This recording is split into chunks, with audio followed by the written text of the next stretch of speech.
Shalom, saat ini saya mau membahas tentang memperkatakan firman Tuhan. Landasan ayatnya ada di Yosua 1 ayat yang ke-8. Janganlah engkau lupa memperkatakan kitab Taurat ini, tetapi renungkanlah itu siang dan malam, supaya engkau bertindak hati-hati sesuai dengan segala hal yang tertulis di dalamnya. Sebab dengan demikian, perjalananmu akan berhasil dan engkau akan beruntung. Kita sering diajar oleh firman Tuhan untuk mengucap syukur dalam segala hal. Artinya dalam keadaan lagi sehat atau sakit, berkelimpahan atau sedang kekurangan, untung, rugi, senang atau susah. Firman Tuhan selalu memotivasi kita untuk mengucap syukur. Dan memperkatakan firman Tuhan, ya. Ini perlu menjadi lifestyle kita sebagai anak-anak Tuhan. Karena pada saat kita memperkatakan firman Tuhan ini, itu akan membantu kita untuk menikmati hidup di dalam anugerah Tuhan, teman-teman. Jadi pada saat kita mungkin sedang mengalami tantangan, masalah dalam hidup, tetapi yang keluar dari mulut kita malah umpatan atau keluhan, atau menyalahkan diri sendiri, menyalahkan orang-orang di sekitar kita, itu justru akan membawa kita semakin lemah. Dan tidak heran akhirnya malah kita jadi menjauh dari Tuhan.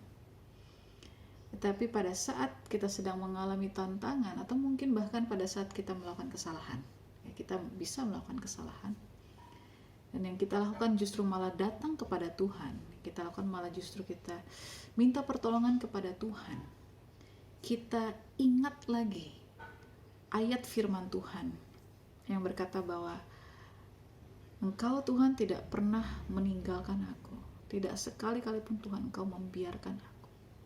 Saya yakin kita pasti langsung dikuatkan. Ayat firman Tuhan yang berkata bahwa tidak ada satupun yang bisa memisahkan kita dari kasih Kristus. Saya yakin itu akan memberikan kelegaan, damai sejahtera, sukacita dalam hidup kita, bahwa apapun yang terjadi, Tuhan tidak akan pernah melepaskan kita. Apapun yang terjadi, tidak ada yang bisa memisahkan kita dari kasih Kristus. Nah, selain itu bisa menjadi kekuatan bagi diri kita sendiri, memperkatakan firman Tuhan itu juga akan memberikan kekuatan buat orang lain. Saya akan baca ayatnya dalam Amsal 16 ayat yang ke-24. Tulis seperti ini. Perkataan yang menyenangkan adalah seperti sarang madu, manis bagi hati dan obat bagi tulang-tulang. Ya. Dan yang saya mau tangkap di sini, perkataan yang menyenangkan itu bukan hanya sekedar kata-kata motivasi atau kata-kata yang hanya menyenangkan telinga, tetapi betul-betul firman Tuhan, perkataan Tuhan sendiri, yaitu pasti akan menjadi kekuatan bagi orang lain. Ya. Kita semestinya takjub terhadap besarnya kuasa yang dapat dihasilkan oleh setiap perkataan kita. Perkataan yang kita ucapkan dapat membuat beban hidup seseorang bertambah ringan, atau sebaliknya dapat membuat orang tersebut tambah putus asa dan kehilangan pengharapan. Jadi hati-hati dalam berbicara, ya saudara.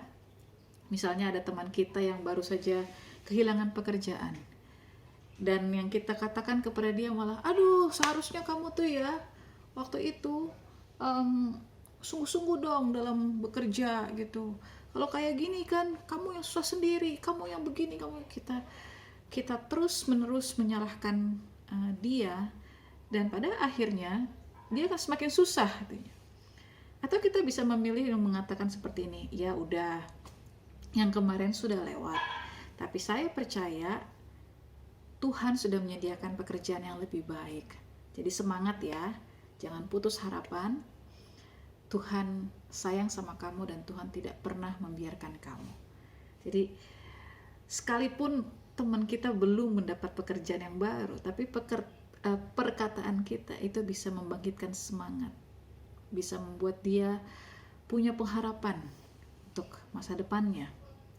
Jadi hati-hati, seringkali kita tidak menjaga perkataan kita. Kita tidak berhati-hati ketika mengucapkan sesuatu dan bahkan terlalu cepat mengeluarkan komentar atau pendapat yang negatif, dan tanpa kita sadari, perkataan tersebut dapat melukai hati seseorang dan menumpulkan harapan dalam hidup seseorang. Padahal jika kita memberikan perkataan firman Tuhan, ya, yang membangun, yang positif, hal tersebut dapat meringankan beban hidupnya. Saudara, yang terakhir, firman Tuhan mengatakan bahwa perkataan yang menyenangkan seperti sarang madu, yang tadi kita baca, manis bagi hati dan obat bagi tulang-tulang. Mungkin perkataan kita tidak langsung menyelesaikan masalah seseorang, tetapi setidaknya perkataan yang keluar dari mulut kita itu bisa memberikan kekuatan, semangat, dan harapan baru dalam kehidupan seseorang. Dan yang terutama, nama Tuhan Yesus dipermuliakan. Shalom.